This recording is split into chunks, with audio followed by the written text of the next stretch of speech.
Doctor V വേണുഗോപാലിന് പ്രണാമം. Doctor V Venugopal, ഞങ്ങളുടെ പ്രിയപ്പെട്ട വേണു സഖാവ്, ഞങ്ങളുടെ മക്കളുടെ വേണുമാമൻ, നാട്ടുകാർക്കൊക്കെ പ്രിയപ്പെട്ട വേണു ഡോക്ടർ 2024 മാർച്ച് 30 അന്തരിച്ചു. ഒരു മനുഷ്യൻ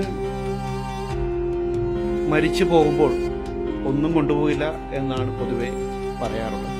പക്ഷേ വേണു സഖാവ് പോയത് വെറും കൈയോടെയല്ല, നൂറുകണക്കിന് പേരുടെ ഹൃദയവും കൊണ്ടാണ്, നൂറുകണക്കിന് പേരുടെ കണ്ണു നനയിച്ചുകൊണ്ടാണ്, ഒരുപാട് പേരുടെ സങ്കടങ്ങൾ ഏറ്റുവാങ്ങിക്കൊണ്ടാണ് അദ്ദേഹം യാത്ര ചെയ്യുന്നത്. SUC കമ്മ്യൂണിസ്റ്റ് പാർട്ടിയുടെ പോളിറ്റ് ബ്യൂറോ അംഗവും സംസ്ഥാന സെക്രട്ടറിയുമായിരുന്നു സഖാവ് വേണുഗോപാൽ. അദ്ദേഹം ജീവിച്ചത് പാർട്ടിക്ക് വേണ്ടി, സമൂഹത്തിനു വേണ്ടി മാത്രമായിരുന്നു. MBBS ബിരുദധാരിയായ ഡോക്ടർ SUC പാർട്ടിയുടെ മുഴുവൻ സമയ പ്രവർത്തകനായി അമ്പലപ്പുഴയുള്ള പാർട്ടി സെന്ററിലാണ് ജീവിച്ചു വന്നത്. അദ്ദേഹം കർഷക തൊഴിലാളികളും മത്സ്യത്തൊഴിലാളികളും കൂലിപ്പണിക്കാരുമൊക്കെ തിങ്ങിപ്പാർക്കുന്ന ഈ അമ്പലപ്പുഴ പ്രദേശത്ത് അദ്ദേഹം കൂടി മുൻകൈയെടുത്ത് സ്ഥാപിച്ചതാണ് സൂര്യ ആശുപത്രി. സൂര്യ ആശുപത്രിയെക്കുറിച്ച് അമ്പലപ്പുഴക്കാരെ പറഞ്ഞു മനസ്സിലാക്കേണ്ട കാര്യമില്ല.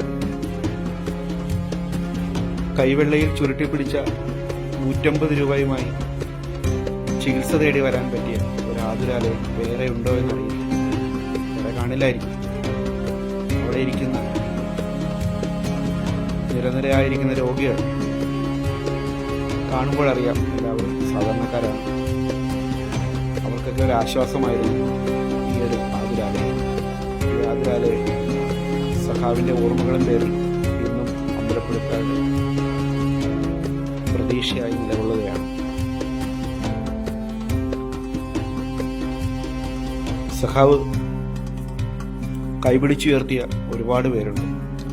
സമൂഹത്തിലെ ഒന്നുമാകാൻ സാധിക്കാതെ ഒരു കാലഘട്ടത്തിൽ സമൂഹത്തിന് തിന്മയിലേക്ക് പോകാമായിരുന്ന ഒരുപാട് യുവത്വങ്ങളെ കൈപിടിച്ചുയർത്തിയ ആളാണ് വേണുസഖാവ്.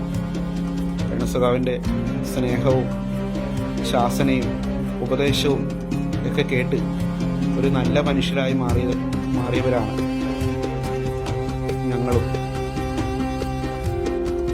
ഞങ്ങൾ കൂടാതെ പലരും. സഖാവ് കുപ്പത്തൊട്ടിയിൽ നിന്നും കൈപിടിച്ചുയർത്തിയ ഒരുപാട് പേര് മാനുഷിക മൂല്യങ്ങൾ ഉൾക്കൊണ്ടുകൊണ്ട് നല്ല മനുഷ്യരായി മാറിയിട്ടുണ്ട്. ചിലരൊക്കെ സ്മരണ പോലുമില്ലാതെ തിരിഞ്ഞു നടന്നെങ്കിലും ഇന്നും അദ്ദേഹത്തെ ഓർക്കുന്ന പലരുമുണ്ട്. ഞങ്ങളെ ഒരുപാട് വേദനയോടെ ഞങ്ങളെ വിട്ടുപോയ സഖാവ് വേണു സഖാവിന് കബീറിന്റെയും ഷിജുവിന്റെയും ഷൈന്റെയും പ്രണാമം.